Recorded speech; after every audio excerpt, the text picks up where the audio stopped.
Can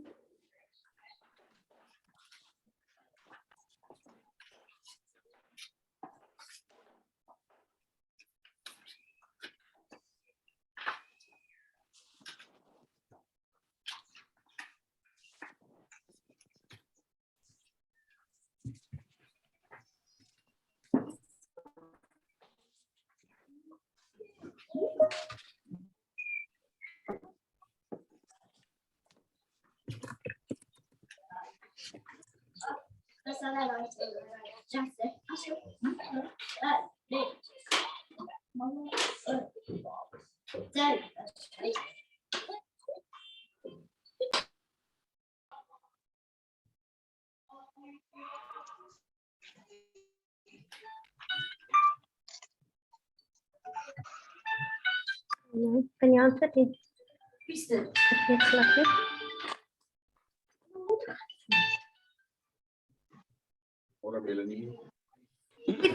Good morning, everybody. I think maybe we should start with our quarterly webinar. I'm just admitting people as they come along. But good morning to everybody. And we are this morning welcoming our three speakers, Kylene Christensen, Dr. Jock Lloyd, and Jacqueline Koshula. And they will be sharing their knowledge on various, I'm so sorry. If you not bother you, stay in the next okay? Maybe government so the kids mind you will take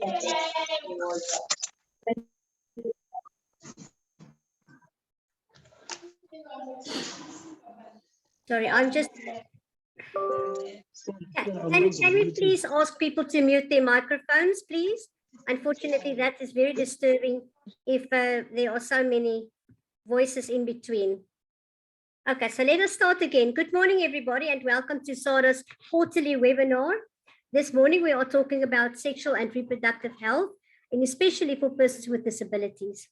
Our first speaker I'm going to introduce is Kylene Christensen.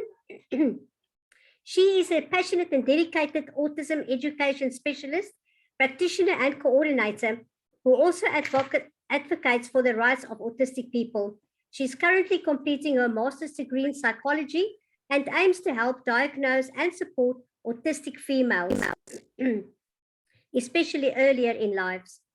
Kylene work with Autism South Africa opened her world with a greater good, and she can, of course, what she can do for autistic people in society, and the need of autism awareness and acceptance in South Africa. Despite now being based in England, Kylene is still very involved in autism advocacy in South Africa and continues to work towards creating a world where autistic people are accepted, supported, included, and empowered. Kylene, thank you so much for joining us this morning. We are looking forward to your presentation, and you can start sharing. I have allowed screen share. Thank you so much, Kylene. Super. Thank you so much for having me today.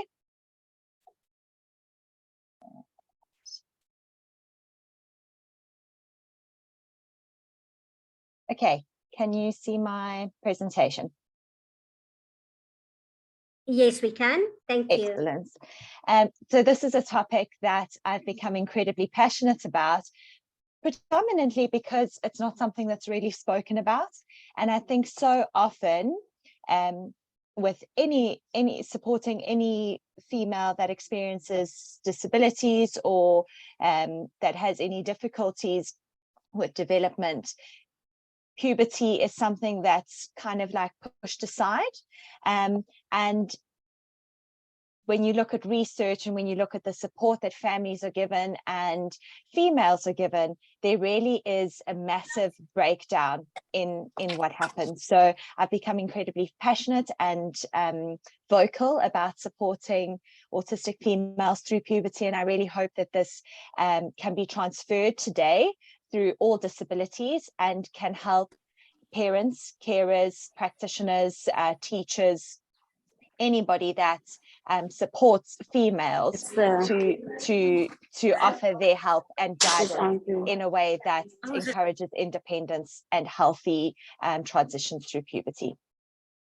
So just a quick touch. According to the DSM-5, restrictive and repetitive behaviors and interests are key characteristics of autism. And within this category, we see insistence on sameness, rigid adherence to rituals and routines, as well as resistance to change, all of which can have an impact on a person's capacity to transition between tasks, activities, and stages in their lives. Transitions are things that happen in our lives, and puberty is a guaranteed transition. So we can have a transition that is referred to as a horizontal transition, and these are transitions that either happen daily or weekly, and they're unpredictable. And so transitioning from one activity to the next, from the house to the car, or from playtime to dinner time. Then we get vertical transitions, and these are more predictable because they happen to every single person, regardless of your situation, regardless of your environment, regardless of your neurodiverse,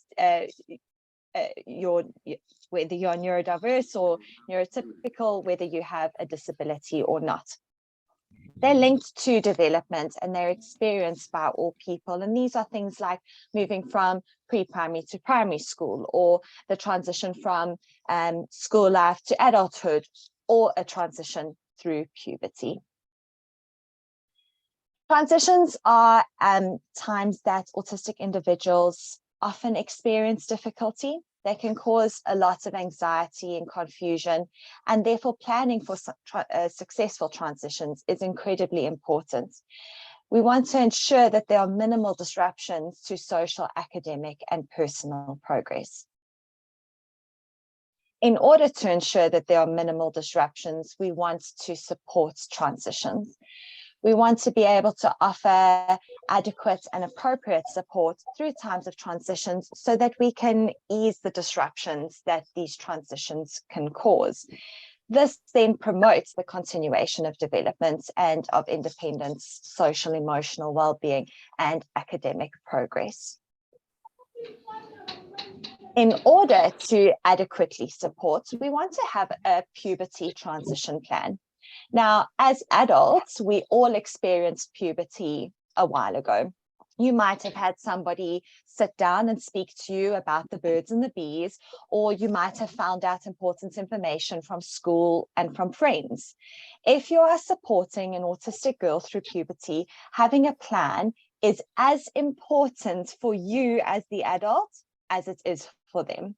I think so often, particularly coming from a fairly conservative culture and environment within South Africa, puberty is not something we speak very openly about.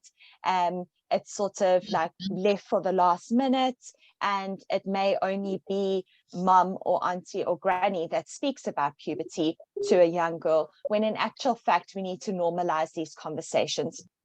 Make sure that they are safe, make sure that they're happening frequently, and in such a manner that nobody feels like they need to be embarrassed or shunned or shy when discussing puberty. The topic areas that we want to look at for a successful puberty plan is we want to look at what is puberty, really breaking it down and explaining what puberty is in a way that the person that you're working with or speaking to is able to understand and access. Having these conversations frequently so that there's time for processing, time for understanding, time for asking questions, and time for it to be normalized, to make sure that there's nothing to be feared. We want to talk about body changes. So many body changes happen when any person transitions into puberty. And so we want to make sure that the person we're supporting is very, oh, sorry, there's an echo coming. There we go. We want to make sure that the person is prepared before body changes start to happen. Then we need to talk about hygiene, because hygiene habits need to change, and we want to make sure that we have healthy hygiene habits. Wearing a bra. This is a huge change that girls will go through, and often bras can become quite restrictive. So we want to make sure that girls understand wearing a bra and that they have the advocacy and self-awareness to be able to choose. I'll discuss this more in a bit detail later. Then we want to talk about what is a period. And you can either use the word period or menstruation, but making sure that the language that you choose is consistent and is understandable. Then we want to practice changing and disposing of sanitary items. This is incredibly important for independence. And then privacy and keeping safe. So when do we want to start conversations around puberty? According to Corbett et al. 2020, the average girl begins puberty between the ages of 10 and 14 years.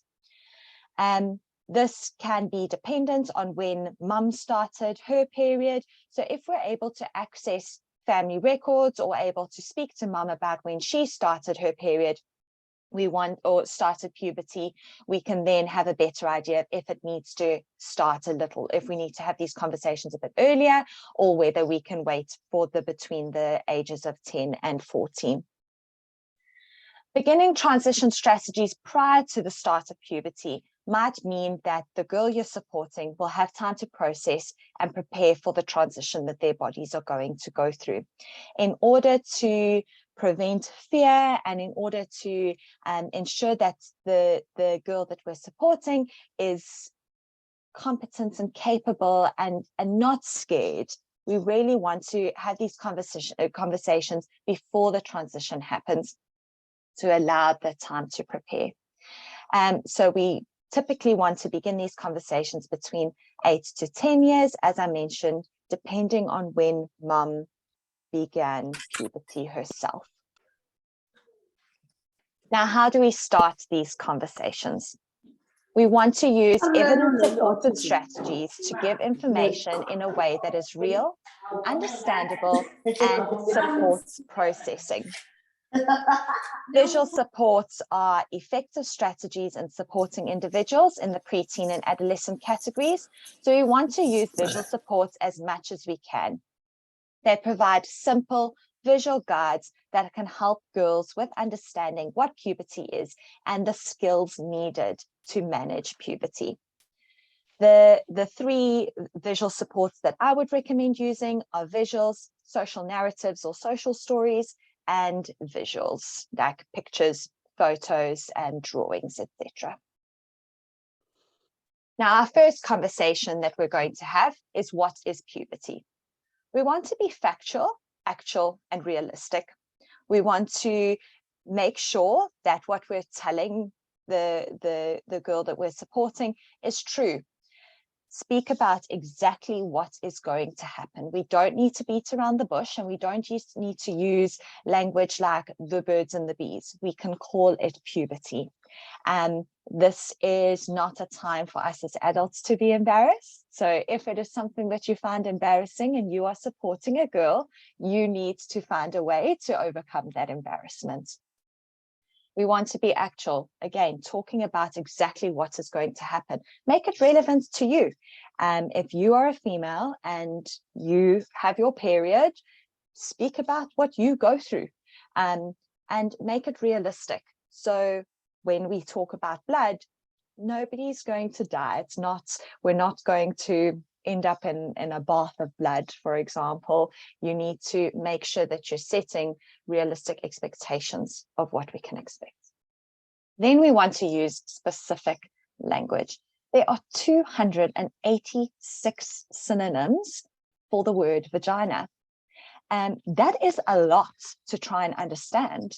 That is a very, very, very, very broad group of words to explain one part of anatomy. So use specific language. Vagina is understood by everyone. It is not a word that we need to be embarrassed about or concerned about saying, and I think that we need to normalize the use of the word. There are 38 synonyms for the word period. So depending on the language that is used in the home, you might want to use period or menstruation. But I often hear women saying menses, for example. It's impossible to understand and recognize all the synonyms. So be factual, actual, and realistic about the words that we're going to use. Use videos, photos, visuals, and social stories to explain what puberty is and how their bodies are going to change. There are so many resources available online that are free and that are translated into a number of different languages, or that are editable so that you can translate them into the girl that you're working with's first language. Videos, you can either access videos online or you can make your own. Photos, again, there are photos that you can use online that are safe and that are available for this specific use, or you can take your own photos. Please, if you are taking your own photos, make sure that there are never any identifying factors on the body, faces are never shown, etc. And then visuals and social stories. Boardmaker has really nice visuals. Canva is a free app or website that you can use that has really good visuals as well. And then social stories, plenty available online, or you can make them specific for the person that you're supporting. Yes, I got it on the computer so we can see. Then we want to have a conversation about body changes. So what changes are going to happen? Again, let's be factual, actual, and realistic. So breasts are going to develop. What's that going to feel like? Sometimes it might be a bit sore, and you are going to experience your tops getting a little bit tighter. You might not be able to sleep on your tummy anymore, for example. You might get pimples on your face, on your back, and on your chest or your arms. How can we work with these? How can we prevent it? We can wash our face, we can develop healthy hygiene habits. Your skin and hair might begin to get oily, so you're going to have to wash them more frequently. Body odor, you need to start wearing deodorant because your body starts to develop body odor and you're going to start to smell. How can we prevent this? Healthy hygiene habits. We can bath more frequently. We can put deodorant on. How do we choose the correct deodorant? Well, it's simple. We don't. We take the girl that we're supporting to the shops and we let her try them out so that she can pick one that she likes or that is non-offensive or invasive for her. We're going to have hair that begins to grow on our legs, underarms, and in our pubic area, and our period is going to start. These are not conversations that we have all in one day or all in one go. We're going to start slowly but surely. First speaking about what puberty is, then we're going to speak about what body changes are. And we're going to have this conversation as frequently and as many times as we need to ensure understanding and ensure that processing has happened and ensure that the girl we're supporting is comfortable with the conversations that we're having and with the idea of puberty. There we go. This is a really lovely resource that I found online. The link can be found below on how our body might change. So hair may begin to grow around my vagina. Again, using language that is factual and actual, and showing a picture. My breasts may get bigger, hair may start to grow under my arms. I may develop spots or pimples on my face, neck, back, and chest, and this is called acne. I may grow taller. My sweat may start to smell. I may have sudden changes in my moods. My hips may begin to change shape, and I may begin my period. This is a really lovely, simple visual that can be used. Again, as I said, it's access free of charge and can break it down really nicely. Then we want to have a conversation about hygiene. We need to make sure that they understand that washing every day is even more important now, because our bodies begin to smell, our sweat changes, we will sweat more. And so this healthy hygiene habits look like bathing or showering every single day, washing our face twice per day, wearing deodorant, and changing our underwear twice per day. Why is changing underwear important? Again, bringing it back to the body odors that begin to develop. This is a really nice visual as well. This is great because it can be used as like a visual reminder and when we are in the bath or shower. And a great way to make it waterproof is to print it out and laminate it, and then it can be stuck on a wall. And if you don't have access to a laminator, using a plastic sleeve and just use sellotaping around the opening so that it's sealed the whole way around, and then that can go into the shower as well. And it's just a reminder to wash my feet, wash my legs, wash my bottom, wash my back, my armpits, my arms, my chest, my stomach, my hair, my face, my ears, my neck, my whole body, and then my vagina or my penis.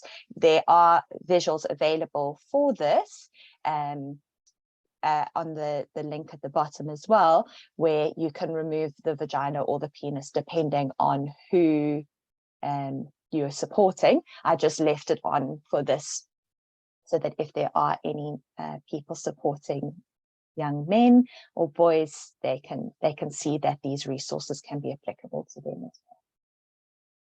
Then we want to start having a conversation about wearing a bra. First things first, we need to understand why we need to wear a bra. As we get older, we might need the support. We begin to develop nipple stands, and so therefore it makes our breasts more visible to people. Clothing might be slightly see-through, so we wear a bra both for our own support, but also for completely lost the word. It will come back to me. To completely gone, sorry about that. Then we want to look at types of bras. There are so many bras on the market. You get bras with underwires, bras that come over our head, bras that clip in the back, bras that clip in the front, crisscross straps, straight straps. Then we get bras made out of different textures. We get like nice, soft, seamless ones. We get ones that are t-shirting material and might be a little bit more scratchy, lacy bras, etc. So there are so many different ones available. How do we choose? Again, we don't choose. We take the girl that we're supporting to the shops, and if they're not able to access the shop, then we buy a range of different bras. We keep all the tags on, we take them home, she can try them on, she can choose the colors that she likes, she can maybe there is a particular pattern that she likes, but we make it something that is enjoyable, because the more comfortable she feels, the more likely she is to start wearing the bra. And then we really want to consider the sensory needs and motor planning or dressing challenges. So making sure that the texture of the fabric is conducive and supportive of the girl's sensory needs, and that she can get in and out of the bra independently. I really like the front clip bras for young girls, and you get seamless ones that are, wireless ones that are front clip, or they have a little zip, and that is a lot easier because then they can see how they're clipping them on. Otherwise, you can get the little, almost like a crop top type bra that isn't so tight and restrictive. And so that will accommodate sensory needs, but also easy enough to pull on and off over the head or over your hips, depending on the preference. But the important thing is to make sure that you are not choosing the product, and you are not the one that's going to be wearing it. You might find something super comfortable that somebody else is repulsed by in terms of comfort. So involving your daughter, your female students, the girl that you're caring for in this process is an incredibly liberating way as well of showing that it's a team effort and that you're there to support, but at the end of the day, it's her body and she has advocacy over. This is a really nice visual of a reminder of when we're getting dressed. So I now live in England, which is why I use this one, because we have to wear a lot more clothes here in winter. But it's a visual reminder of when we get dressed in the morning, we put on our skirts or our shorts, we put on a bra, put on a vest, our jackets, sometimes waterproof jumpers or cardigans. But you can adapt this depending on the clothing that your child will wear. And it's really simple. If you don't have access to these visuals, they're free resources, but you can take photos. So take a photo of the school shirts and skirts, the bra, panties, socks and shoes, etc. So that you can create that visual schedule, and therefore you don't need to facilitate getting dressed as much anymore. And it's an independent skill that can be learned. Then we want to talk about what is a period. Earlier, I mentioned the birds and the bees. We don't want to use language like that. We don't want to tiptoe. We want to be actual, factual, and realistic. We want to call it a period. We want to call it puberty. We want to say what's going to happen in their lives. We want to also try and expose your daughter or the young girl that you're supporting to periods. So if you are still having your period, speak about it. Oh, I'm on my period and I need to make sure that I buy pads or tampons or whatever you use the next time you go to the shop. Take your daughter with you, take the girl with you, and let her see what you choose. Let her see you changing sanitary pads or tampons. And so often we might feel like this is invasive and embarrassing and whatnot, but it's a really important skill for our girls to see us handling our periods, so that they can see that it's not the end of the world. Nobody's going to die. The blood isn't anything that we need to be scared of, and it is something that we can support each other through, and it's normal. I want her to help her to see that periods are a normal and healthy part of being a woman. And we want to create a safe and a scare-free space to speak about what to expect and how to feel. So we don't need to demonize it, and we can say, oh, I'm feeling a little bit sad today because my period is coming, or my tummy and my back is hurting because I'm on my period, but it's okay because I know I can get a hot water bottle, or I can take a Panado, or let's treat us to a little bit of chocolate or ice cream to make us feel better. So make it an actual part of your life and show how life carries on and how we can continue although we've got our period, we can continue to live independently and still enjoy the things that we enjoy.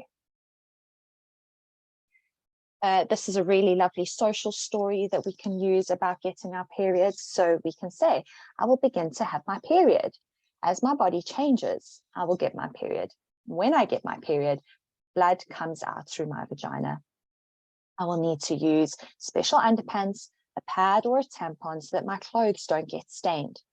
Most girls and women have their period every 28 days. Sometimes it might be sooner or later, and this is okay. Reinforcing the idea that there are going to be changes. It's not a set clockwork thing, and that it is okay. A few days before I get my period, I might feel more upset about things. I might feel angry, I might feel sad, I might feel frustrated, or I might feel other emotions. Feeling this way is normal, and it usually stops when my period starts. My breasts, stomach, and lower part of my back might feel sore at this time, and this is normal. Putting a hot water bottle on my stomach and having some Panado can help me feel less sore. I might have my period for 4 to 7 days. It might be shorter, and this is okay. If my period goes on for longer than 7 days, I will talk to an adult who cares about me, providing those strategies that can support independent management of periods. Then we want to choose sanitary products. There are so many sanitary products on the market. If you are a woman, you probably have your standard ones. You found a brand that you like, you found the specific products that you like, and so it's easy for you. If you are a man that has ever been asked to go and buy sanitary products for your wife, your partner, your daughter, your mum, your aunt, anybody, you will know how incredibly overwhelming it is to walk down that aisle and to not have any idea of what to choose. This is kind of what our girls are going to experience.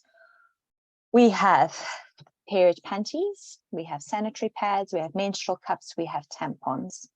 Then we have different sizes, textures, fragrances, absorbencies, and this is incredibly overwhelming. Product wrappers are in every available color, and every available font is used for the labeling. How on earth do we choose the correct product? Simple. We don't. We take our daughter with us and we allow her to choose. And it might be that she chooses the packet that is her favorite color, or that has flowers on, or that she likes the font. And we choose a few different ones. And when we get home, we open them all up and we smell them and we feel them. And we practice putting them in our underwear, and we practice feeling what it feels. We try out what it feels like against our skin. And we make sure that before a period starts, there is a sensory friendly, well-rehearsed sanitary product that is available for your daughter or the girl that you're caring for to use. We want to make shopping for sanitary items normal. Let them choose the packets, or let her choose the packets that she likes the most, and try them, open the products, consider all the sensory needs. You might want to start by trying a pad or period panties. And again, we really want to make sure that any motor planning challenges are accommodated for in the early stages like this. So we want to practice applying and disposing of sanitary items. Period panties can sometimes be a little bit difficult because if it's a heavy day, they're going to need to change their full set of underwear at school or at home. Whereas with sanitary pads, you can just change the pad. What I really like to do is you get a light pair of underwear and you take the pad and you trace it around it with a permanent marker. So it provides like a visual stencil almost. And so she knows exactly where to place it. And then when we take it off, you either wrap it in toilet paper or you put it in a little, like a nappy bag or something to dispose of in the bin. But we really want to make sure that this is practiced so that we encourage those independent skills for later on. This is a nice visual that can be printed, laminated, stuck up in the toilets at school, stuck up in a toilet at home. If we put a little period pack together, which I'm going to show you in a little bit, it can be stuck into there to act as a visual reminder. So we need to go to the toilet or to the bathroom. We need to wash our hands. Then we need to sit on the toilet. We need to remove the pad and we need to put the pad in a bag or wrap it in toilet paper. Tie the bag and put it in the bin. Then we need to remove a new pad from the wrapper. We need to put it in our pants. In the UK, they call underpants pants. It's the most confusing thing for a South African. I'm always being laughed at when I talk about my pants in the staff room at work because they all think I'm talking about underwear when in actual fact I'm talking about my jeans. So then we want to pull up our pants and our trousers, flush the toilet and wash our hands again.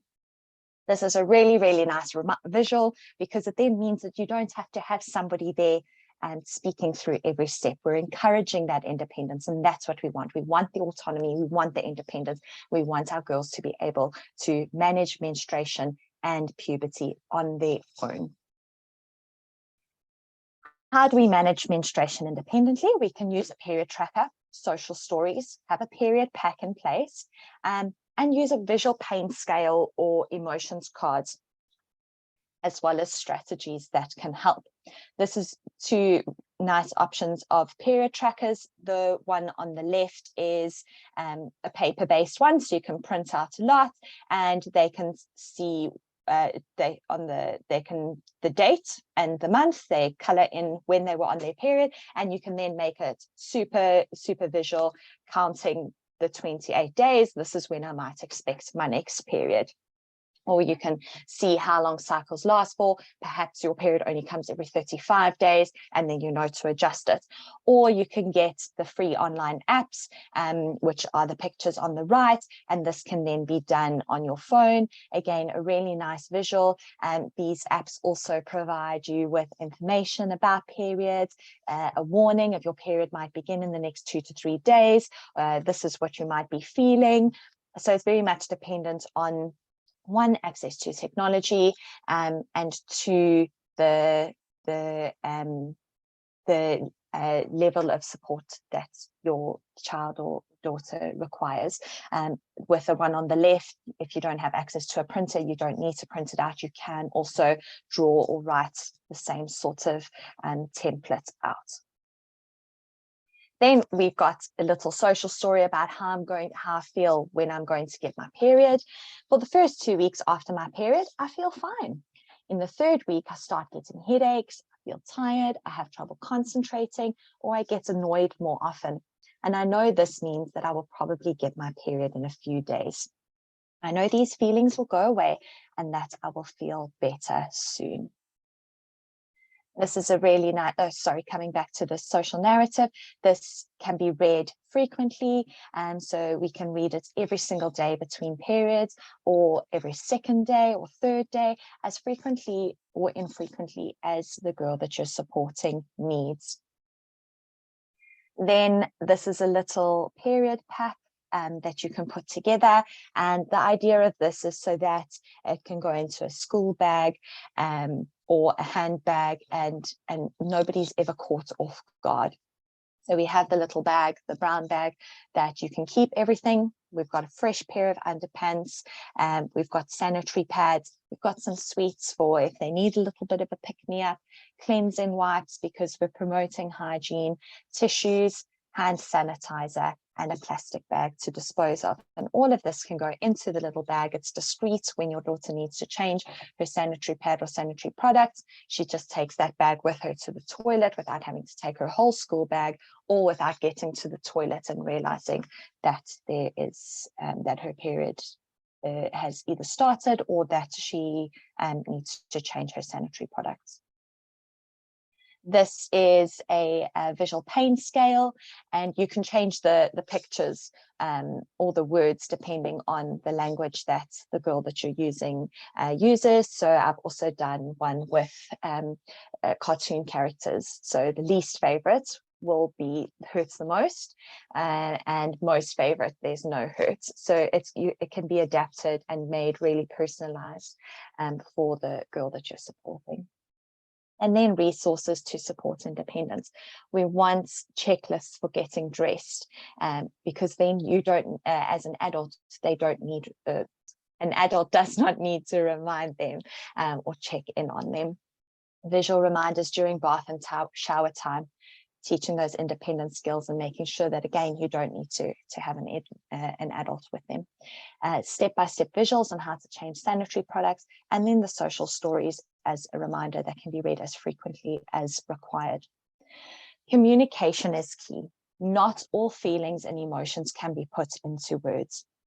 So often we feel things and we might not be able to label or name how I'm feeling.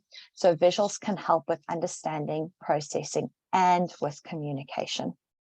We want to help, in this case, our autistic girls to communicate their experiences with visuals, but any girl to communicate their experiences.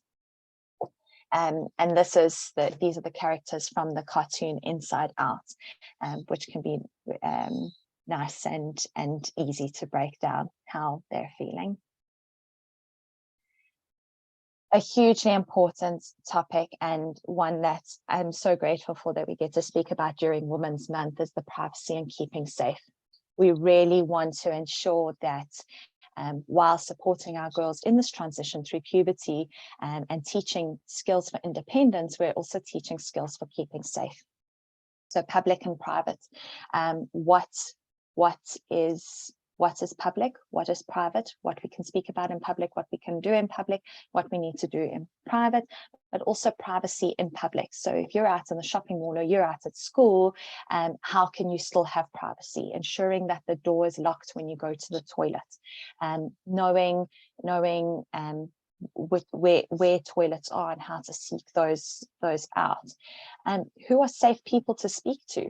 At home, it's easy. You can speak to mom and dad, granny, aunties, uncles, etc., whoever the safe people are. At school, you can speak to teachers. But if you are in a shopping mall, who can you speak to? So we want to be able to seek out security guards, female shop assistants, and tellers or shop managers, somebody that you can go to and say that I'm in trouble, or my period has started and I need help. And if you can't say it, that you can show visuals or show a social story so that somebody understands that you do need help and that you can get it in a way that is safe. And this comes into the who do you speak to when you need help. Safe people, particularly in schools, is often the child's teacher. But what happens when that teacher is absent, or what happens when that teacher leaves? So ensuring that there isn't just one safe person, that there is a community of safe people. And we know the saying that it takes a village to raise a child, and ensuring a village of safe people are available in the environments that your child spends the most time in. So often we think that safety means not speaking, or safety means that we need to keep quiet and keep everything super private. But safety can also mean speaking out and saying that I need help, or I know my body and I know what I can do, and therefore this is not okay.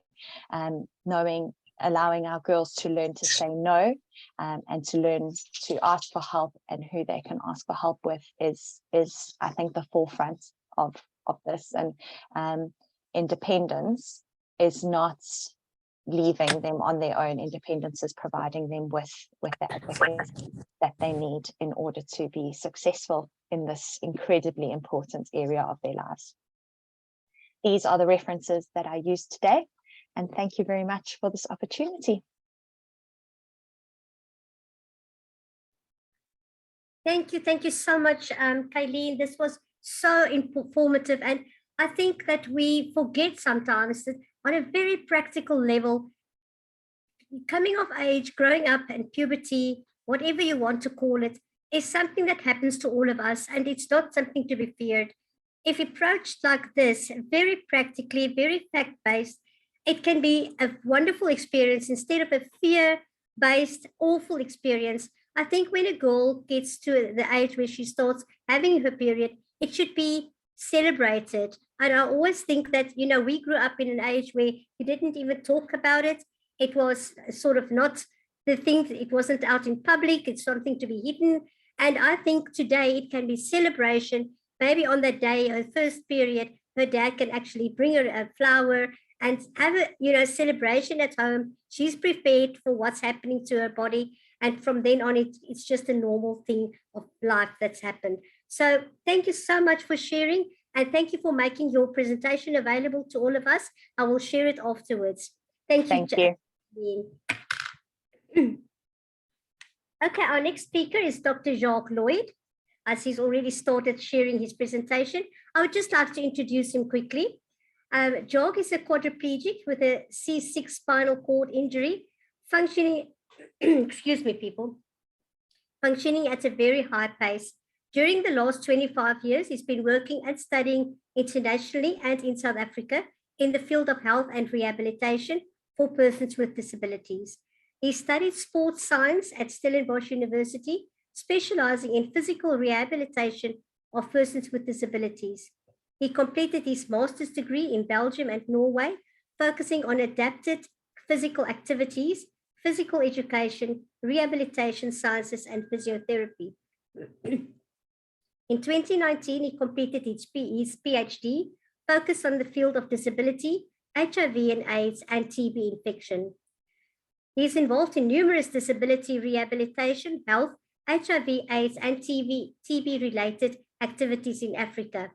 And this includes serving as a specialist advisor, disability and rehabilitation to the South African National Department of Health. He also serves as the Health Professional Council of the Physiotherapy Biokinetics Board. And he was also invited to the President to participate in the civil society consultation of the National Health Insurance and Disability-related Health Matters Global Fund Program as practical coordinator and spokesman to aim to train persons with disabilities as community-based peer supporters. He's also assigned to to represent the disability sector and civil society forum in the South African National AIDS Council from 2012 until now. He supports training programs in various African countries, but not that only. He's also got national sports colors in wheelchair rugby and ballroom dancing. So with this long introduction, I would welcome Dr. Jock Lloyd. And please, Jock, continue with your presentation.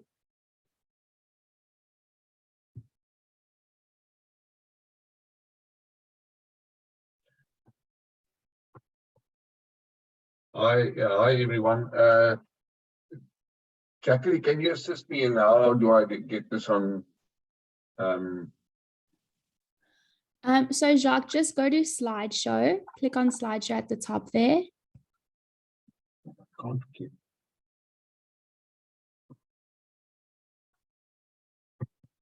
Okay, okay. And then, yeah, from beginning. There we go. Perfect, it's showing. Great stuff. Thanks a lot. Okay, thank you for that long introduction. I thought you were just going to extract a few things out of there, but thanks in any case. You make me sound very important. Thank you everyone for the opportunity to be here and to talk to you about something that is actually very close to my heart and something that I developed a big interest into. I'm not going to tell you a lot about myself because I mean you've heard a lot about me, but I'm a C6 quad. I had an accident in 1988, and the reason why I decided to I'm just trying to move this slide was why I decided to do this research was that I never really thought of people with disabilities, including myself, as being vulnerable to be infected or affected by HIV/AIDS. So for those of you who are not familiar with the term HIV, it's human immunodeficiency virus. It's a virus that is normally transmitted via sexual interaction, but can also be transmitted in other ways. And we know that a lot has been done around HIV, and a lot of money has gone into HIV, and research has gone into HIV. But I never knew anything really about HIV. But after becoming involved with the South African National AIDS Council, for a few months, I learned a lot about how HIV can affect people with disabilities, but also people in the general population. And my knowledge regarding HIV was very limited at that stage. But yeah, you know, we all get a wake-up call in life, and on examining myself, my sexual activities, I am a person in a wheelchair, but we all have our personal lives, and I realized that you know what, whatever I'm busy with at the moment, and looking at the way HIV can be transmitted, I'm definitely at risk, and I need to make sure that I need to go to get tested. as soon as possible. And that was a big wake-up call for myself. Not that I was irresponsible in my sexual activities and my personal life, but you realize that, wow, this is not something that is just affecting people far away from me. And I decided I would actually like to find out what the reasons can be for people getting infected by HIV and by other sexual transmitted infections. And I decided on doing a little research on that. So just a bit of background on what I found, or what the research was focusing on is, we all know that HIV has made a huge impact on the human development, sexual reproductive habits in this sense, in the last few centuries in the world, and especially in sub-Saharan Africa. And we know how our government is struggling to, even now through COVID, to stay with the prevention and support of people with HIV infections. But it has also recently been acknowledged that HIV have an equal, if not greater, effect on or a threat to people with disabilities and people with various disabilities. Now, today we will just look at why people with traumatic spinal cord injuries are vulnerable, and what the risk factors are. Now, previously it was believed that people with spinal cords, and still believe that people with spinal cord injuries are asexual or are not sexually active, or that they are unlikely to use drugs or alcohol, and that they are not vulnerable to be sexually harassed or to violence or to rape, those type of things. And we know that in the current climate and social situation that we find ourselves, that is definitely not true, that all of us are vulnerable. So we realize that there's a huge lack of knowledge and research regarding the vulnerability of persons with traumatic spinal cord injuries in the world, but also especially in Africa. And this could be associated with the lack of education, lack of information, and literature directly related to the topic, but also the lack of researchers focusing on disability and realizing that that is an area that needed to be investigated. So Dr. Nora Grosch indicated in her research already in 2013 that people with disabilities have largely been excluded from HIV prevention campaigns, and also from research and literature capturing. And Dr. Jill Hancock, together with her partners, also pointed out the fact already in 2009 that people with disabilities are, in fact, and people with not specific for spinal cord injuries, but all types of disabilities, equally at risk, if not higher, at higher risk with regards to HIV infections. So that already raised some red flags with regards to what the situation is at the moment.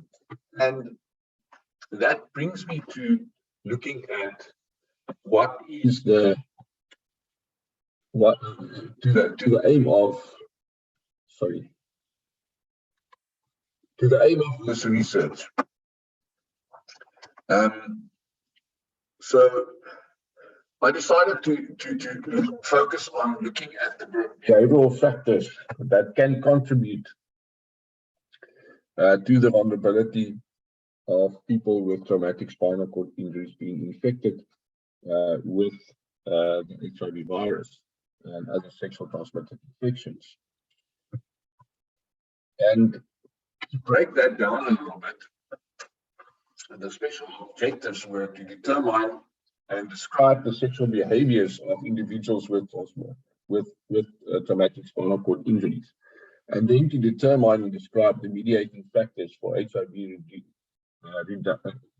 reduction, including HIV-related knowledge, sex communication skills, self-efficacy, and sexual negotiation skills amongst individuals with traumatic spinal cord injuries.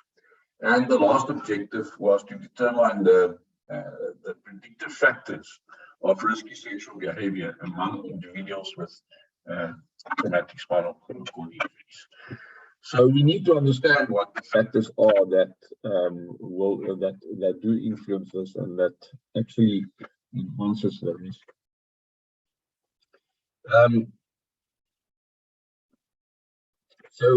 What was the methodology that I followed in the research? I firstly look at a research setting and conveniently selected provinces in South Africa we were focused on, and that was determined by the highest population density of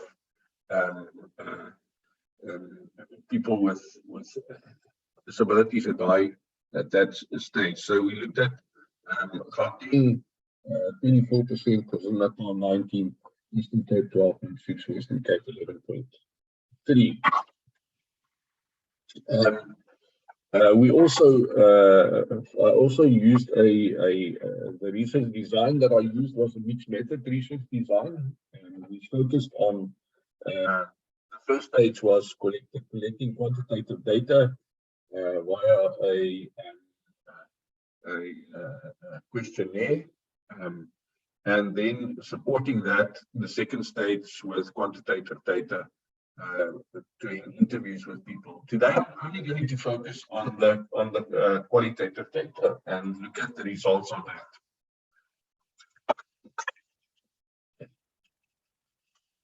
So, I just need to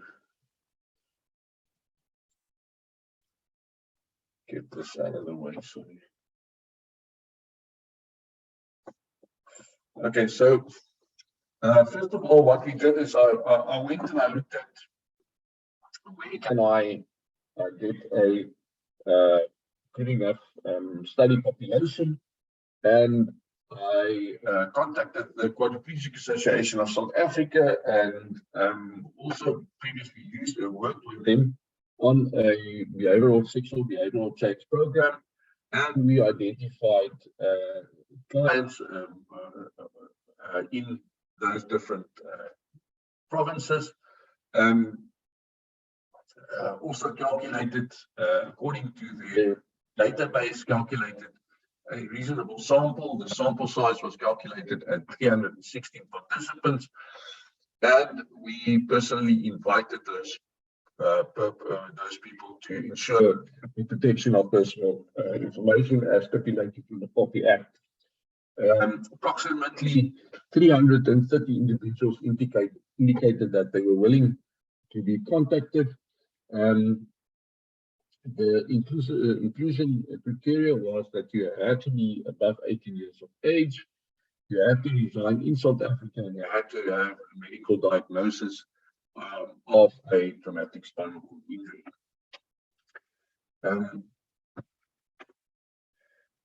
So our data collection method, what we did is we designed a few, we took a few already existing and proven designs, and we to test what we wanted to accomplish. First of all, we looked at the demographic information, age, gender, level of education, level of SVI, and the knowledge of HIV status. We used the HIV KQ18 and the HIV KQ18 is a self-administered scale that measures the knowledge of HIV transmission, prevention, and misconception about HIV/AIDS. Then we looked at how can we assess sexual behavior, and we used the self-administered scale adapted from the subscale of sexual activity of the behavioral risk factor surveillance system. After that, we looked at how can we address sexual communication and negotiation skills, because we would like to know how if people with spinal cord injury have appropriate communication skills. And we looked at this, took a series of questions assessing sexual communication negotiation skills from the assertive sexual communication scale developed by DTAT 1994. Self-efficacy to refuse sex was tested with the using the self-efficacy to refuse sex scale developed by Basin and Inquest. So, what were some of the results that we found? Firstly, we just to look a little bit at the age that we focused on, or the amount of people with the different ages. So under 35 years was 141 persons, above 35 years were 101 persons. Gender-wise, we had the total group that responded at the end was 242. Gender-wise, there were 138 males and 104 females. In the different provinces, we had in the Western Cape 83 participants, in the Eastern Cape 39, KwaZulu-Natal 58, and Gauteng 62. We also looked at location, urban, we had 194, and in the rural areas 43 people participating.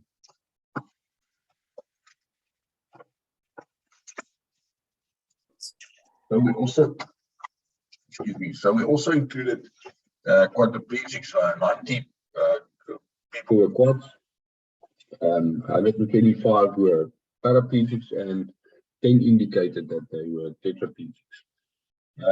According to the population groups, 129 were African, 58 were colored, 41 was white, 8 Asian, and 5 indicated that they were other races. So,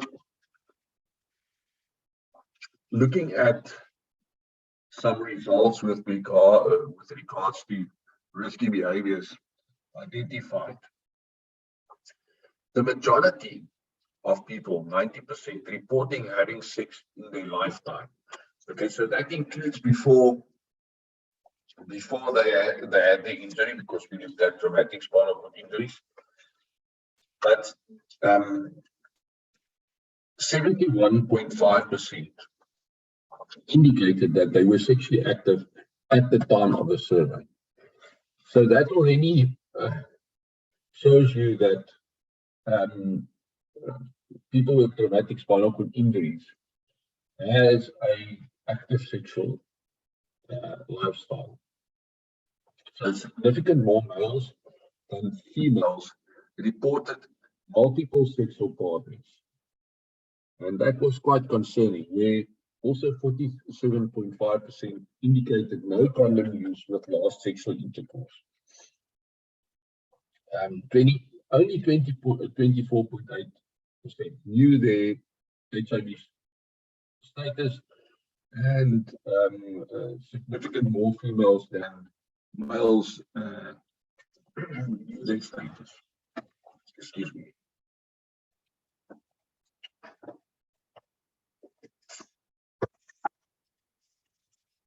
I'm not used to talking such a lot. So, yeah, I just want to, I've basically spoken about this. I just want to highlight here that the findings that there were multiple life partners before SDI and multiple life partners after SDI. So before SDIs, before traumatic spinal cord injury,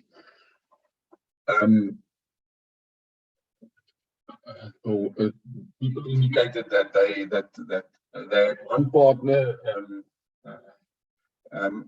33 indicated that they had one partner, and 203 indicated that they had more than one partner. Where after the traumatic spinal cord injury, 108 indicated that they had more than one partner, and 65 indicated that they did not have more than one partner, and some abstained. The challenge was also, as we discussed, condom use at last 6. 150 indicated that they didn't use condoms, and only 99 indicated that they did use condoms. So when we look at the different genders, there were actually no big difference between gender between men and female when it came to sexual to HIV knowledge, to self-efficacy using condoms, or to refuse sex. And both of them had very much the same levels of skills to communicate when it came to sexual communication. A significant difference was found when it came to HIV knowledge of people who were exposed to peer education and people who were not exposed to peer education. Where people who were exposed to peer education had a higher knowledge of HIV, and also that obviously influenced condom use, it influenced the refusal to have sex, and also influenced the ability for people to communicate with regards to sexual interaction. So here we can see that recording in progress. So I record om ek kan agterna gaan kyk.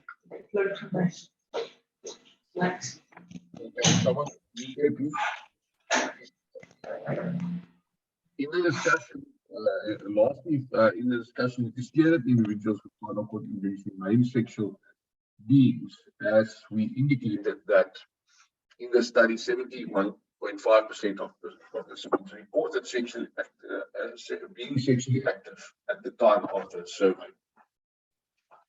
The concern is, however, that a lot of them have indicated that they have multiple partners, that they've had multiple partners since the injury. Now, this can be related to the fact that people with spinal cord injuries do not go into long relationships in the first instance, or that people, especially men, experience a lot and do a lot of experimental sex with regards to understanding the challenges that they have with their sexual function. So there's also a huge challenge with regards to the fact that we found that there was a very low percentage of condom use when it came to last sexual encounters. Now, the WHO acknowledges that unsafe sex, that means sexual intercourse without a condom, is the second most salient risk factor for the disease to spread. And that means causing disability or causing death, and especially in poor communities across Africa. When these risky behaviors show, and identified above, we and looking at the fact that only 24% of the participants actually knew their HIV status, it rings alarms with regards to this population.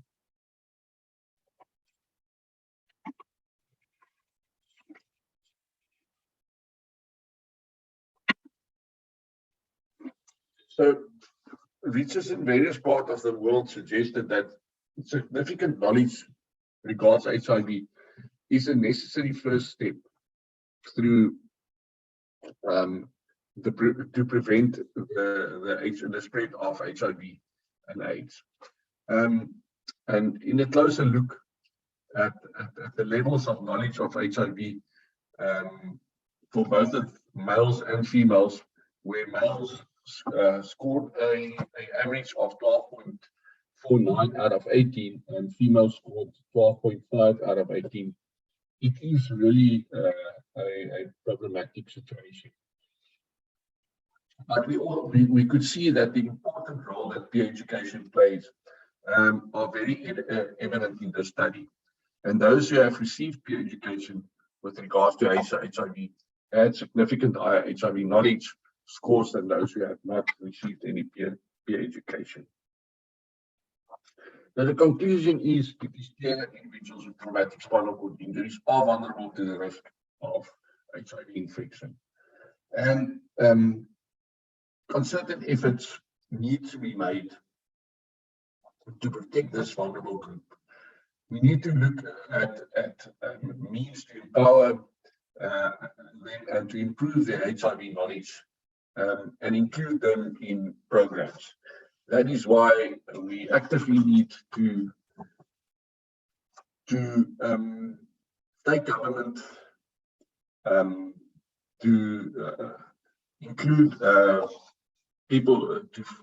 include people with disabilities in all programs, but also to fund specific disability-related programs. And at the moment, we are in the process of revising this South African National Strategy on HIV/AIDS prevention, and we have formed a disability working group. And any one of you who are willing to participate in that or to contribute to that, please get involved with me or get in contact with me through SADA. Thank you very much for the opportunity, and I hope that this also opens up a new way for you at looking at the sexual health and reproductive activities of people with spinal cord injuries. Thank you. Thank you so much, Jock. I think, again, we are reminded that people with disabilities, and that includes people with spinal cord injuries, are sexual beings, still sexual beings, and that we should take care of our health and also be aware of our HIV status. Thank you so much for your presentation. We will allow questions a little bit later, but first I would like to proceed to Jacqueline Kashula's presentation. If I can just introduce quickly.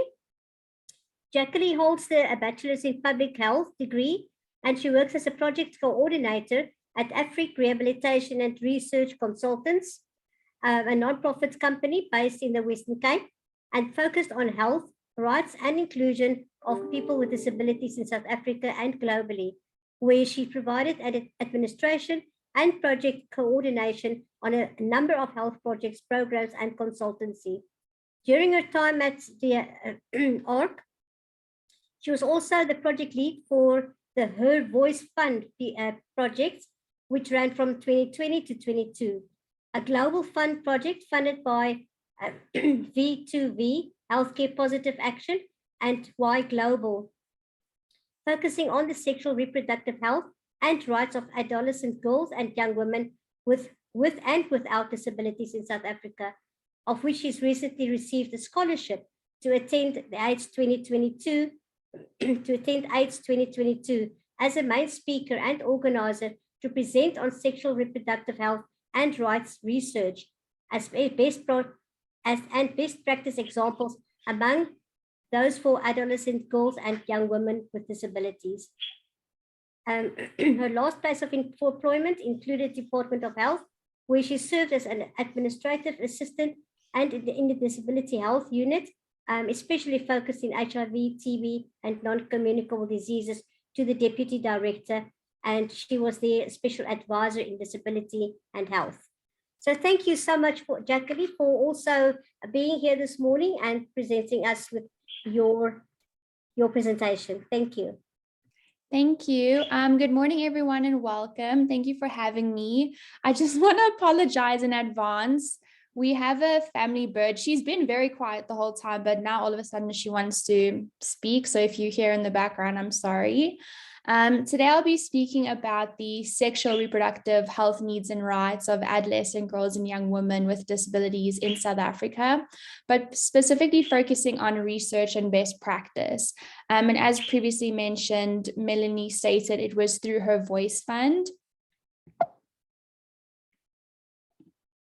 So her Voice Fund, as mentioned, is a global fund project that's funded by VIV or VIIV, Healthcare Positive Action, and Y Plus Global, which is the global network of young people living with HIV.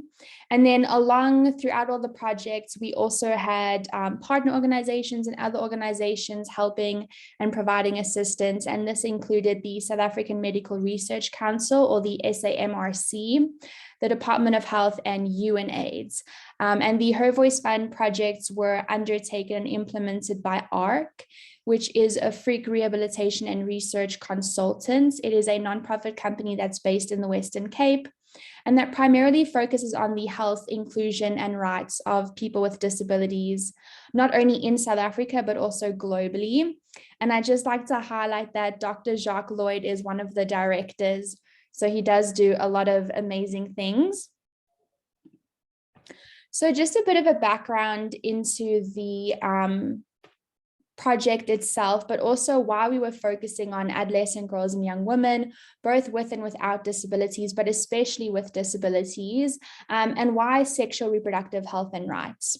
So globally, adolescent girls and young women between the ages of 10 to 24 years old have really emerged as a priority group in desperate need of targeted initiatives and programs to meet their sexual reproductive health and rights. And this is really because they face stigma and discrimination, which is exacerbated by things like gender inequalities, restrictive gender norms, and power imbalances. And these are further compounding their risk and vulnerability to a number of sexual and reproductive health problems. And these include, for example, STI, so sexually transmitted infections, HIV, and then also gender-based violence. So you may be wondering, but why this specific focus on adolescent girls and young women with disabilities, and why not on the whole population of adolescent girls and young women? Well, for one, research actually shows that adolescent girls and young women with disabilities are often largely underrepresented and underserved when it comes to sexual reproductive health and rights related services, strategic frameworks, policies, programs, and even research. And this is really troubling because research also shows, on the other hand, that adolescent girls and young women with disabilities have significantly poorer sexual reproductive health outcomes alongside poorer access to sexual reproductive health and social care services when being compared to their counterparts without disabilities, but also to young men and boys in general. To add to this, adolescent girls and young women with disabilities face the same stigma and discrimination their counterparts without disabilities face, compounding their risk and vulnerability to a number of sexual reproductive health problems. But they also face additional and unique factors. And these, for example, include disability-related stigma and discrimination.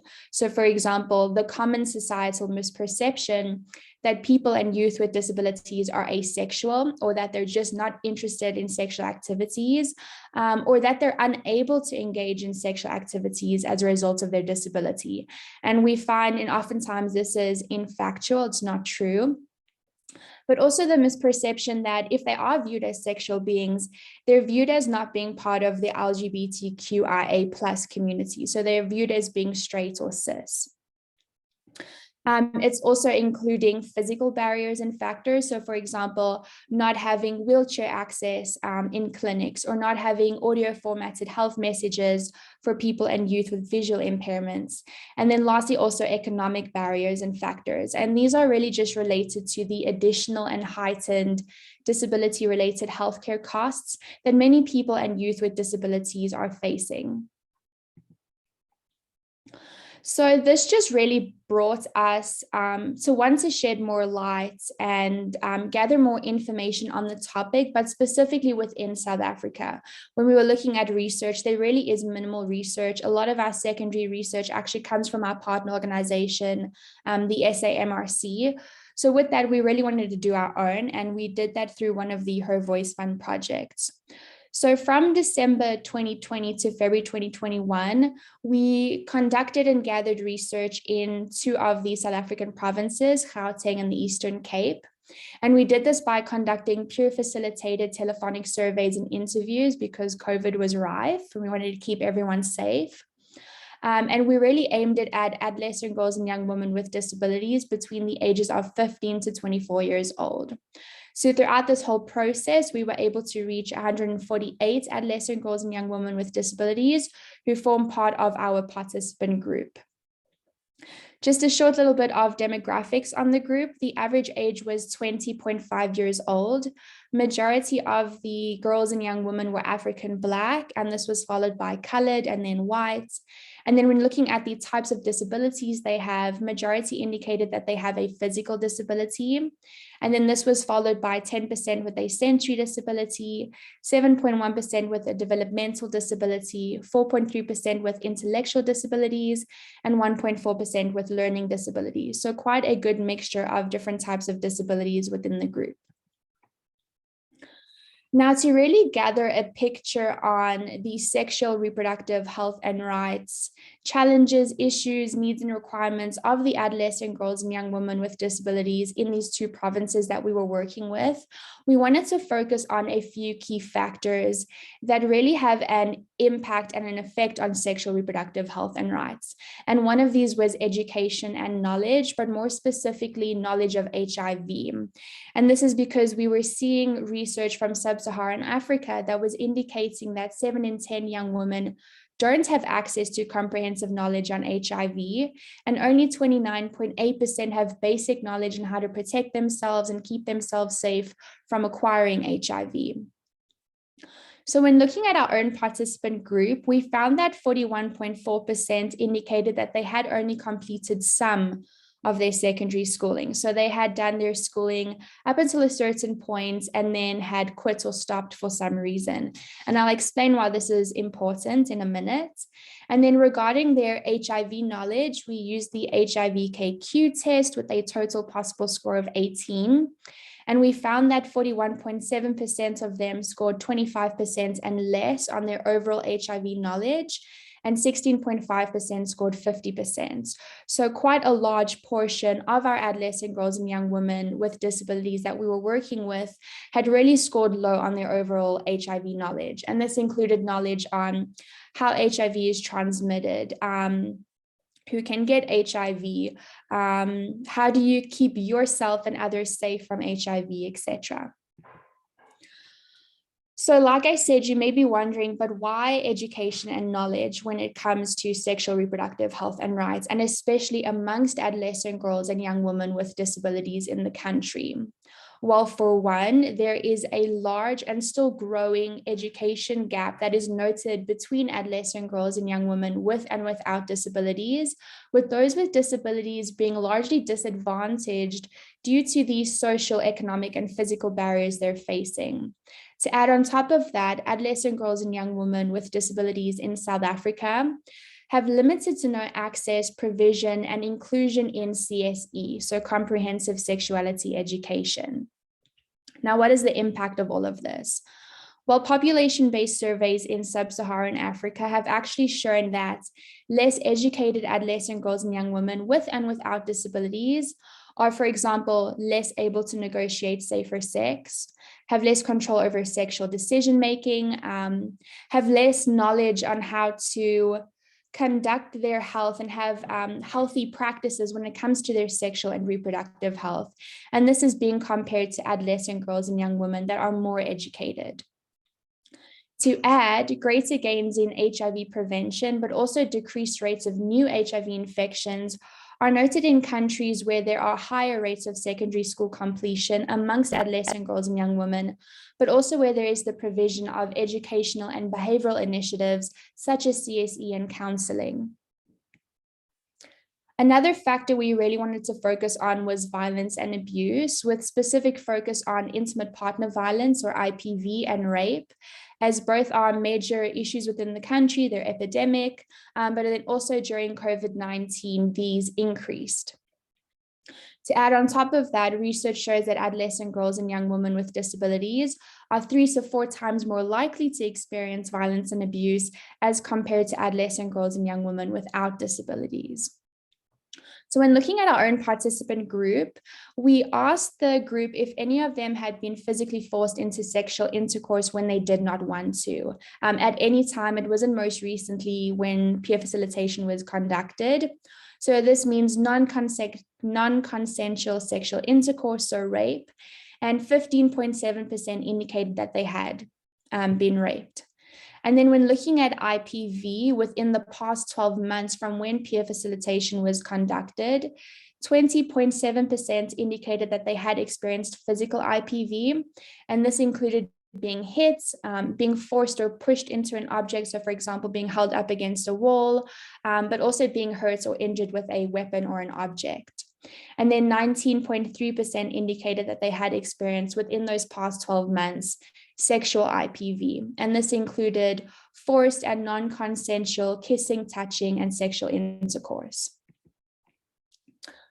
So one of the things that we're noticing amongst the research, sort of as to why adolescent girls and young women with disabilities have heightened risk and vulnerability to things like violence, abuse, and exploitation, is because the community and perpetrators view them as easy targets. So easy targets, and also less likely to report their abuse and violence, but also in some instances are unable to report the violence as a result of their disability, but also because of disability-related barriers. For example, research shows that adolescent girls and young women with disabilities in South Africa really have difficulty in accessing protection mechanisms, seeking justice, reporting cases, and in just receiving support in general. The impact of all of this is that violence, but also merely the fear of violence, can prevent adolescent girls and young women, both with and without disabilities, from negotiating safer sex, from accessing the sexual, reproductive health and social care services and personnel that they really need access to, but also from communicating their HIV and STI status with family and partners, but also more importantly with healthcare providers. The last factor that we really wanted to focus on was access and inclusion amongst our participant group, but more access and inclusion to services, programs, support networks that are disability inclusive and specific. And what we found was that majority, so 86.4%, indicated that they don't make use of and they don't access any of these services, programs, or networks, whereas only 13.6% made use of things like sports, social, and support groups that were specific and inclusive of disability. So that we then wanted to find out from our participant group, what sort of changes then would you want to see? What sort of services, programs, and networks would you want to have access to if you could? And 59% of them indicated that they would prefer and love to have access to services, networks, and programs that were disability specific and inclusive. So therefore really tailored to their needs and requirements, not only as adolescent girls and young women, but also as youth with disabilities. 28.8% indicated that they needed services, programs, and networks that were only for people and youth with disabilities. And then 6.5% highlighted that they really didn't mind making use of or accessing services that weren't necessarily disability specific, but were inclusive to a certain extent so that they could participate. We also wanted to focus on sort of the social factors that are in place. So their feelings, emotions, perceptions, and also perceptions about how others might perceive them with regards to their disability and how that impacts their access and inclusion. And what we found is that majority highlighted that they lacked confidence. And this was followed by 21.6% highlighting that they felt different from others. 15.1% that they felt that others, or they had the experience and perception that others would not respond positively to them. 13.7% that they were too anxious and nervous. And lastly, 7.2% that they felt too isolated and excluded. And this was all when trying to access, participate, and be included in services, networks, and programs, and as a direct result of disability. So unfortunately, what we're noticing is that stereotypes, stigma, and discrimination that's held by society, but also oftentimes held by healthcare providers and service providers, really impact adolescent girls and young women, but also youth with disabilities access to sexual reproductive health and rights services. And this is really in spite of research indicating that people and youth with disabilities do engage in sexual activities. In most cases, they're at heightened risk and vulnerability to sexual reproductive health problems, and therefore that they need access. For example, amongst our own participant group, 57.6% indicated that they do engage in sexual intercourse, and that on average, the first time they ever had sexual intercourse was at 17 years old. To add, amongst those indicating that they had sexual intercourse, and this was most recently at the time that peer facilitation was conducted, 45.2% highlighted that they had condomless sex. So they weren't practicing safer sex practices, and there was risk and vulnerability involved. So the issue and the impact we're sort of seeing with access and inclusion is really just stigma and discrimination, but also the fear of stigma and discrimination. It's societal misperceptions and stereotypes about what sexuality, youth, and disability should look like, as opposed to what it actually is. And then it's also just the more physical barriers and social barriers. So for example, just program services and networks really underrepresenting and underserving youth with disabilities. And what this means is that there is limited to no youth-friendly and disability-inclusive avenues to access and be included in sexual reproductive health and rights. And then lastly, just the physical and economic barriers that I mentioned previously. So the next question was, but how do we now address what we've noted in the research? How do we make an impact? How do we provide adolescent girls and young women with disabilities access to sexual reproductive health and rights and to CSE? And a simple answer to that, you probably have seen it throughout, is literally just looking at best practice examples. So looking at what other projects have done, what other countries have done, and focusing on making sure it's targeted towards your same target population within the same context and regarding the same situation. So this brings me to the resource development project we implemented the following year after research.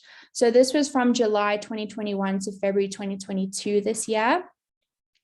And it focused on developing resources that met and addressed what was highlighted in the research, as a way of providing adolescent girls and young women with disabilities in South Africa access to sexual reproductive health and rights and to CSE.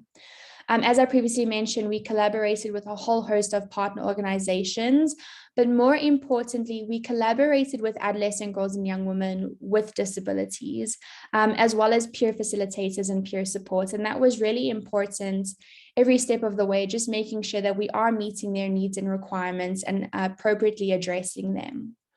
So we developed 4 resources. The 5th one we're still currently developing and reviewing, and that's the one I'm going to focus on as a best practice example. It's a sexual reproductive health and rights guide for adolescent girls and young women in all their diversity. So the guide is a CSE-based tool or toolkit that provides sexual reproductive health and rights and CSE in fun, interactive, informative, and accessible ways, but most importantly in ways that are disability inclusive and specific. So thus far, we have a 2-prong approach to the guide's use. The primary approach is that we really wanted to have it as an educational tool, and an educational tool that's accessible to adolescent girls and young women with and without disabilities in all their diversity, but also to other users, such as caregivers of adolescent girls and young women, parents and legal guardians, but also healthcare providers and service providers. And the aim is to have the guide up on ARC's and our partner organizations' websites and social media so that it can be freely accessed there.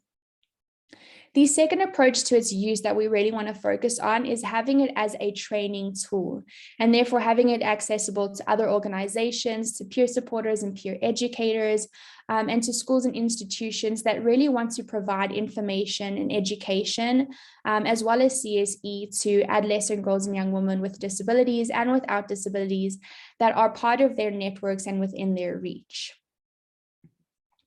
So I'm just going to go through a bit of the content, the features of the guide that we've created thus far. I'm also going to go through a few pages that have been created in the guide as examples, just to really give everyone a feel for what we're trying to accomplish with the guide and what we're really looking to provide for users.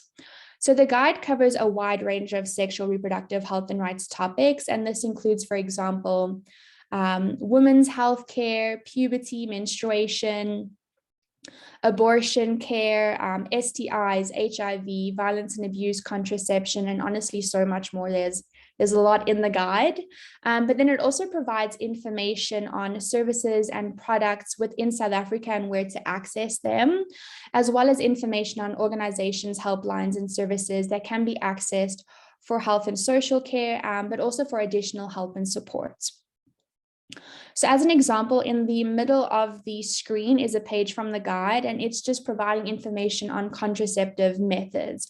So specifically on this page, we have information on contraceptive injections, and what users can find is information on what contraceptive injections are, what are the different types of contraceptive injections available specifically in South Africa, where can you access them, what are sort of the benefits and the negatives of contraceptive injections, and so forth. The page to the right of the screen is a page providing information on what can be expected when going for a pap smear test.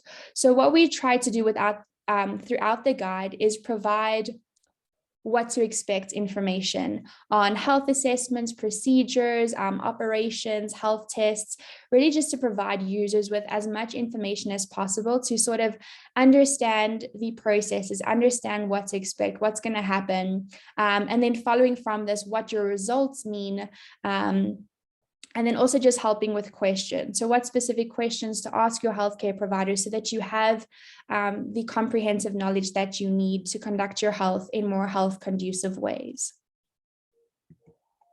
To the left of the screen, we have a page from the guide providing information on vaginal discharge. So specifically what users can find here is information on the different colors, the different smells, and the different textures, and what all of this means. And then also just monitoring to make sure if there are any changes, are there healthy changes, or are there changes where I should go and seek, medical care.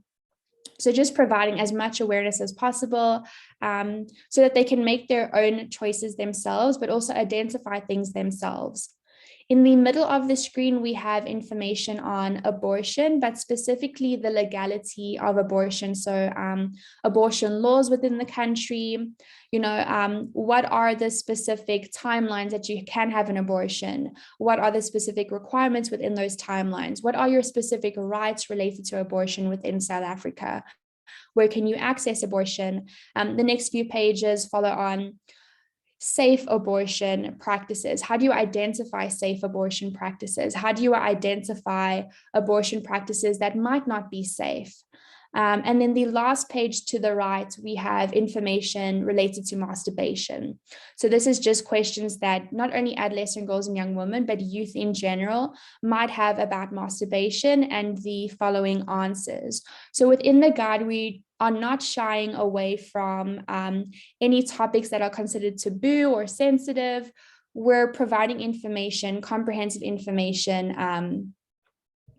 As one of the speakers mentioned, I have a name, Kayleen. So really not talking about the birds and the bees, but having the proper language and going about it appropriately, not shying away and not being sensitive to topics. A key feature of the guide that we have thus far, I do want to add more icons. When I went to the AIDS conference, and even during all these presentations and meetings, I'm hearing more things I can add. But thus far, we have 5 icons that are used throughout the guide. And they just make it easier to navigate the guide for users and to also find key information and resources. So really just making the guide as user-friendly as possible. It also makes it easier for users to look up specific information and resources. So for example, those related to disability, but also rights-based information and resources. So within the guide thus far, we have the 5 icons. We have the first icon, which is the video icon. And it just highlights to users when links for videos can be accessed on the topics they're learning about. Then we have the, I can't really see the light bulb icon. So the light bulb icon just highlights additional and useful information to the user. So for example, services and products that are out there, where can they be accessed? And any additional information related to organizations, helplines. Then we have the Lady of Justice icon, and this highlights to users when our specific rights are being highlighted. So sexual and reproductive rights, but also human rights and any other laws in the Constitution within South Africa that have an impact or are related to our sexual and reproductive rights. We then have the book and speech bubble icon, and it's pretty much a dictionary. It highlights to users when definitions and explanations for words and phrases are being highlighted. We didn't want to have sort of an index right in the beginning or the back of the guide. So then you have to page all the way back, find the word, read on the definition, and then go back. What we've done is, as soon as you see a word that you might not know, within the guide, the definition is right there next to the speech bubble and book icon. And it's just to help with easing through the guide. Yeah. And then the last icon we have is the disability icon. So it just highlights to users information specific and inclusive of disability. So just as examples, to the left of the screen on this page, the book and speech bubble icon is highlighting a definition on what a diagnosis is. The video icon is providing a link to a video that can be watched to gain information on what sexual reproductive services are and what they entail. And all our videos, or majority of our videos, are provided from amaze.org and amaze.africa. They're extremely amazing. And they also provide the videos in English, Afrikaans, and Xhosa. The Lady of Justice icon is just highlighting to users our rights related to access and reasonable accommodation, and how these fit into our sexual rights and our reproductive rights when it comes to women's healthcare. The middle of the screen, the the book and speech bubble icons are highlighting definitions for what sexting is. What is non-penetrative sex? We got that question a lot because you see it through literature. So a lot of the girls wanted to know, but what does non-penetrative sex mean? So we've added it. Sexual orientation and gender identity. And then the video icons are providing videos that can be watched on Am I Ready? So your first time having sex and going through those emotions and feelings. Your first kiss and showing affection. And then also personal safety with sexting, as well as talking about sexual orientation, and then sexuality, faith, and culture, and how those intertwine. The last page to the right, the video icon is providing a video on emergency contraception. And then the light bulb icon is highlighting that emergency contraception can be accessed at Clicks Clinic, at Discam, but also local public clinics, and that you don't need identification to buy emergency contraception. So you don't need an ID document or a passport. So just providing that additional information for the girls. The last main thing, like I said, we really want to have the guide very disability inclusive and specific. So we've provided information, tips, guidelines, resources, information really for disability. So as examples, in the middle of the screen, this page, users can find specific information on contraception and disability. So for example, on this page, you'll find information highlighting, for example, where certain types of contraceptive methods may cause weight gain, and how this may be a challenge for adolescent girls and young women with mobility problems with regards to transferring. So transferring onto a toilet or onto a bed, just highlighting this challenge and this issue as a way of bringing about awareness, not only for adolescent girls and young women that are going to be using the guide, but for other users, parents, legal guardians, healthcare providers, and service providers, and then providing solutions for that. So for example, really actively talking to your healthcare provider about all of your options and highlighting your specific needs and requirements. To the right of the screen, we have a page highlighting sort of tips and guidelines that can be used when going for certain health assessments and tests. So this one is specifically for breast examinations and mammograms. So for example, some of the tips are just asking beforehand when you make the appointments, what should you wear? Just also highlighting that you may have communication needs, that you may need help with transferring, that you may need help with getting dressed or undressed.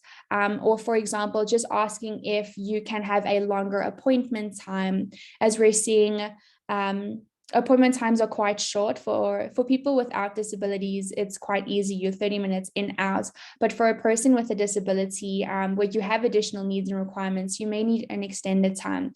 So just knowing what questions to ask beforehand when you make your appointments, just so that it's made easier for you when you do eventually go in.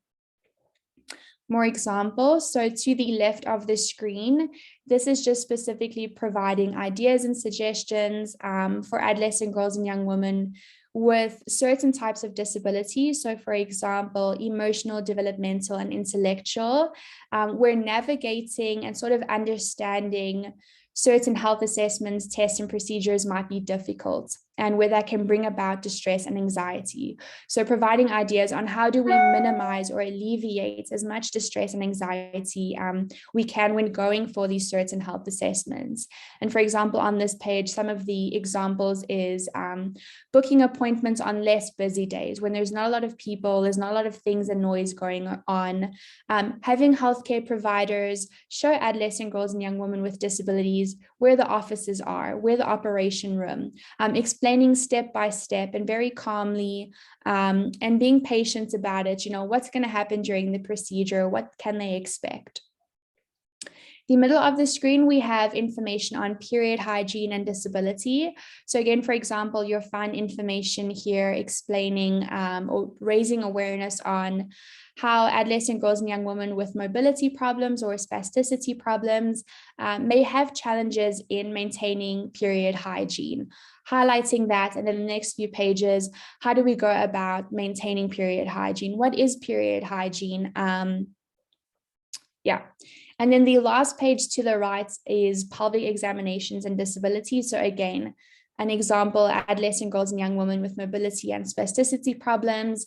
Range of motion can be quite difficult with pelvic examinations. So highlighting that not only for the girls and young women, but for other users. And then providing solutions in the next couple of pages. So for example, providing different positions that they can use that may make pelvic examinations easier, not only for them, but also for the healthcare providers and service providers.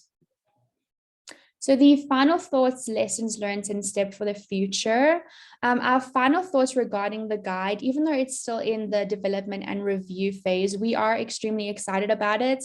We've had a lot of excitement and participation from adolescent girls and young women with and without disabilities, but also from partner organizations and other organizations that are excited about its use, possibilities, and impact. So we really do think the guide will be an amazing toolkit in providing adolescent girls and young women with and without disabilities across South Africa access to CSE, knowledge and information on sexual reproductive health and rights, but also information and knowledge on where to access these within the country.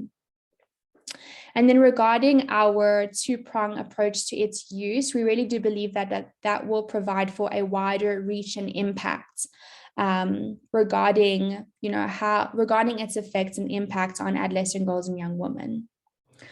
Lessons learned throughout this process, which I think can be applied to pretty much all projects that are focusing on people and youth with disabilities, is really just to include peer supporters, peer educators, peer facilitators, but also adolescent girls and young women with disabilities or youth with disabilities, people with disabilities at every step in the process. It really helped us stay on point. It reminded us constantly of their needs and requirements. And it also got the thumbs up and go ahead from them to say, yes, this does really work for me. It's understandable and it's useful to me as an adolescent girl and a young woman with a disability. We learned that it's not that difficult to include adolescent girls and young women with disabilities as part of the discussion in inclusion, in access.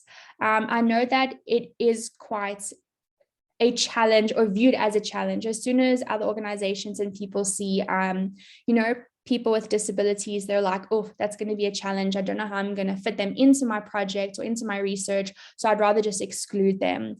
And I'm really just saying, don't do that, because it is possible. And it's all about just communicating with them, creating that engagement, and just finding out what they need. And that really just brings me to the last point: reach out to DPOs, so organizations for persons with disabilities. Us ourselves at ARC, we don't have all the information. So it's really about reaching out to organizations that focus on people with visual impairments or hearing impairments and getting them involved and having their say, review and perspective on your project and what you're doing. In future steps for everyone, doesn't matter if you're a single person, an organization, policymaker, advocate, activist, is really just to include and represent adolescent girls and young women with disabilities in whatever it is you're doing, your policies, your strategies, your frameworks, your research. And this really just means implementing youth-friendly, but also disability-inclusive services programs in CSE, but also sensitizing and training staff. Because what we were finding throughout talking with adolescent girls and young women with disabilities, a lot of their barriers to access and inclusion is with healthcare providers and service providers. And then for ourselves moving forward is just applying for funding, looking for funding to continue the development and review of the guide. I really want to have it as an amazing toolkit, and I just want it out there and I want it to help and be accessible. And then that also just means including more partners onto it. So, and that's even just partners that aren't necessarily DPOs, but also other organizations that can help and be part of the conversation and discussion. So yes, that is the end of it. Thank you for listening to what I had to say and for inviting me to talk. So if you want more information, you can go on ARC's website. It's arc-npc.org.za, and you can go look under the projects under Her Voice Fund. You can also look under resources. All our resources are there, except for the guide still being developed. And then you can also contact me or contact Seda to get my information. Yeah, thank you. Thank you so much, Jacqueline. This was so informative and absolutely a toolkit that I think every organization and every school, everybody should have this available. It is so, you know, something that you should equip every girl with going forward in her life as a mature woman. Thank you so much for sharing this. I want to open the floor to questions. If anybody has got some questions, I will be sharing the presentations and the recording of this webinar later. You can just request it from my email. I'm also going to post it on the SADA website. So you can also go and have a look at it there. But any questions from the floor?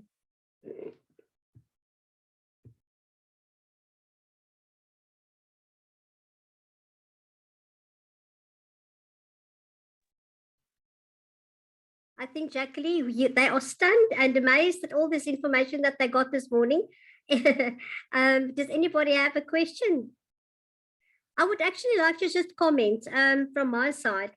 I'm so glad you touched on the topic of women with disabilities being targeted sexually. I'm a person of short stature, and I've got an organization for persons of short stature, and a lot of the ladies, we have actually discussed this, is that it's very common for ladies of short stature be targeted by men, and it's sort of like a tick box for them, you know, to have sex with a lady of short stature.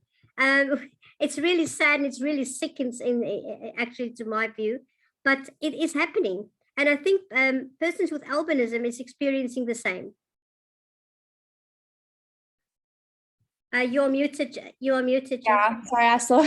Yeah, no, you're definitely right. Even when we were talking with the adolescent girls and young women, and also doing our research and going through secondary research from the South African Medical Research Council, a lot of research also shows that there is even like how do I put it, societal misperceptions. For example, you know, if you sleep with a adolescent girl or young woman with a disability, your HIV is going to be cured, or you're not going to have STIs anymore. So I do think there are those misperceptions and even fantasies, or what's the word, fetishes out there that do contribute to it. And I think oftentimes people don't think about that.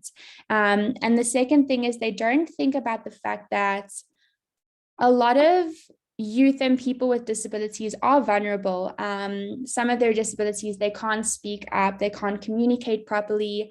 And because of that, they are easy targets. Perpetrators do see that, they do target them and think, okay, well, they can't physically speak, or they can't get up and go to a police station and report. So I can just do what I want and nothing's going to come out of it. And I think it's really important highlighting that issue and then trying to find ways to actively address it, not only within health systems and social care systems, so speaking to police officers and also speaking to, you know, sensitizing and training staff and stuff, but also highlighting it to schools and institutions, to parents and legal guardians, and also to the adolescent girls and young women with disabilities themselves. And then providing avenues, you know, how do you identify trusted adults? How do you access help? Where can you access help, etc.? So yeah, it's quite comprehensive, but I think a lot of people are now noticing and moving forward, hopefully. Yeah, and really just trying to provide as much information as possible and much access and inclusion. Absolutely. I see Jock's hand is up. Yes, I just want to add to what Jacqueline has just said now. To rebuke those myths that are actually spread around with regards to HIV and the cure of HIV by sleeping with someone with a disability, or a virgin with a disability, and those things. And it's a challenge that we have in Africa. But also with regards to the toolkit that's been developed, I think this is just the beginning. We really would like more input, and if there's anybody that wants to contribute, then please contact us. And I think at the end it will be nice to actually take this and break it up into modules, so that you can use those modules as a separate learning documents and also educational documents. So we're looking forward to taking this forward and to your inputs. Thank you. Yes, I think that would be wonderful job. I think also that the justice system sometimes failing us, especially women with disabilities, and I'm especially referring now, I know about a case of a blind lady who was raped, and the police actually didn't even want to open a case because I said because she's blind, she can't identify the perpetrator. Things like that. Like you also mentioned, girls with intellectual disabilities that are taken advantage of and raped and can't, speak for themselves and raise the issue properly. I think that is where we should protect the most vulnerable even more. Are there any other questions?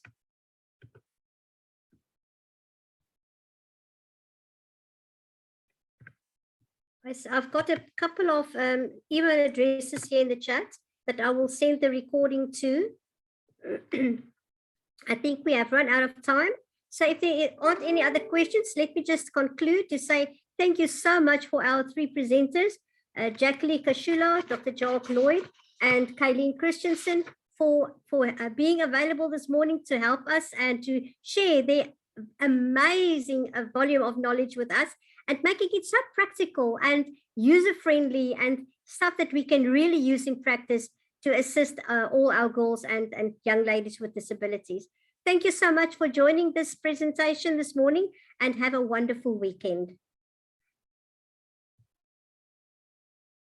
Bye. Thank you, everybody. Bye. Thank you. Bye-bye. Thank you, everyone.